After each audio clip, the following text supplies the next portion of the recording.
الذي يصلي عليكم وملائكته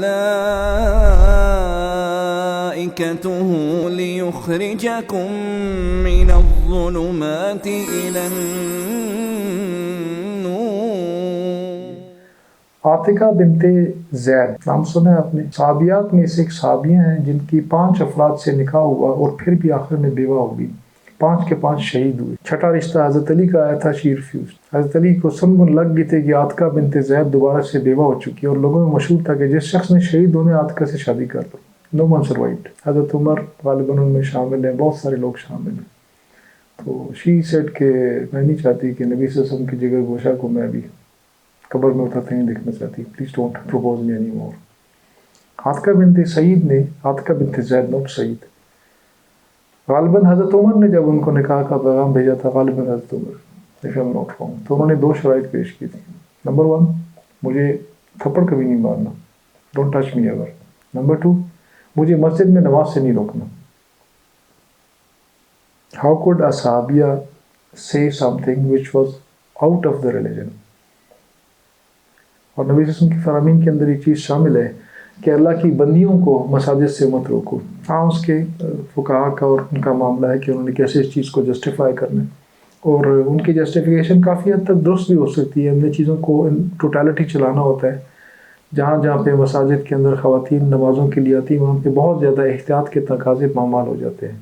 ان چیزوں کو بھی ذہن میں رکھنا چاہیے. حرم میں معاملات حرم تک کے اندر پامال ہو جاتے ہیں تو باقی کوئی چیزیں جو ہیں تو وہ تو ڈفرینٹ معاملہ ہے. لیکن خواتین سے کو مساجد سے روکنا کسی کے اس کے پاس حق کسی کے پاس نہیں. It should be done.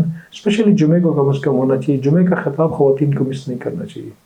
If I am the one to decide, میری ذاتی خواہش ہوگی کہ بے شک ہفتے کی 35 نمازوں میں سے کوئی ایک نماز ہی مسجد میں نہ پڑھے، لیکن جمعے کی نماز مسجد میں جا کے پڑھے تاکہ جمعے کا خطاب سے مس نہ ہو.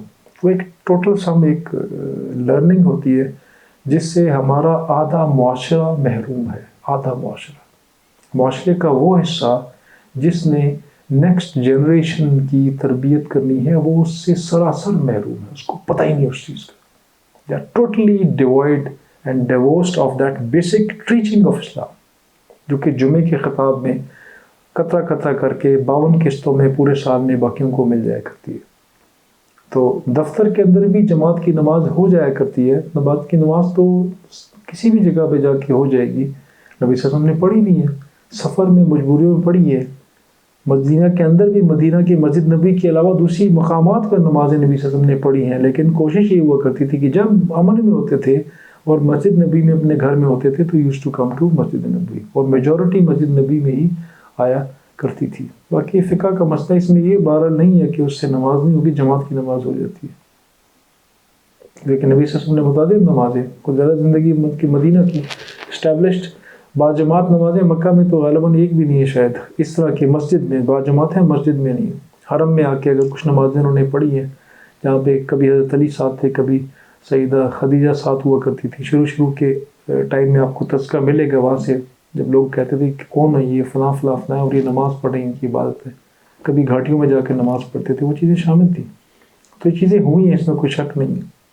لیکن باجماعت نماز مدینہ میں جا کے سٹارٹ ہوئی ہے، اور مدینہ کی زندگی میں 78 بیٹلز بھی تھیں، تو انہوں نے مدینہ سے باہر بھی بہت ساری نمازیں پڑھی ہیں. صحابہ نے پڑھی، نبی صلی اللہ علیہ وسلم نے پڑھی، اور وہ ہوئی ہیں. تو everywhere you don't have to run for the مسجد ایز لانگ ایز مسجد از ناٹ اویلیبل. مسجد اویلیبل تو کوشش ہے اسی کے اندر جا کے پڑھ لیں. لیکن چھوڑنے سے بہتر ہے کہ مصلی بنا کے مصلی اور مسجد میں ہی فرق ہوتا ہے. مصلی میں جمعے کی نماز وغیرہ ریگولیرٹی اس طرح نہیں ہوتی، باقی نمازیں چل رہی ہوتی. تو مسجد میں جمعے کا کانگریگیشن وغیرہ ساتھ اس میں شامل ہوتے ہیں. تو بنیادی چیز یہ ہے کہ we should not skip that basic thing. اور وہ کیا ہے کہ ہر نماز امام کے پیچھے کھڑے ہو کے پڑھنا، اور ایک بھی نماز ایسے نہ چھوڑنا. 2 بھی بندے ہیں تو نبی صلی اللہ علیہ وسلم کے فرمان کے مطابق دونوں اکٹھے نماز پڑھیں، الگ الگ نہ پڑھیں. ایک مقام پر نبی اکرم صلی اللہ علیہ وسلم نے نماز سے کوئی اسکپ ہو گیا، وہ لیٹ آئے اور وہ اکیلے کھڑے کے نماز پڑھنے لگے، تو نبی اکرم صلی اللہ علیہ وسلم نے کیا فرمایا؟ کوئی ہے جو اس کے ساتھ تجارت کرے، نفع بخش تجارت کرے. تو لوگ سمجھتے تھے اس طرح کو، بڑے زباندان لوگ تھے. فوراً ایک صحابی کھڑے ہوئے جنہوں نے آلریڈی نماز پڑھ لی ہوئی تھی، اور وہ ان کے ساتھ کھڑے ہو گئے اور دونوں نے اکٹھے بڑھ کے جماعت پڑھی. یہ ہے وہ پریسیڈنس، سنت کہ اکیلے نماز نہیں پڑھنی. ایک وہ تھا جس نے آلریڈی نماز پڑھ لی ہوئی تھی. اور ہماری مساجد میں کیا ہوا تھا، لکھا ہوتا ہے اکثر مساجد میں امام صاحب کی اجازت کے بغیر دوسری جماعت کرنا جائز نہیں ہے. اللہ تعالیٰ رحم فرمائے. کہاں امام صاحب کا آرڈر، کہاں نبی صلی اللہ علیہ وسلم کی سنت. اللہ تعالیٰ ہم سب کو سمجھنے کی توفیق عطا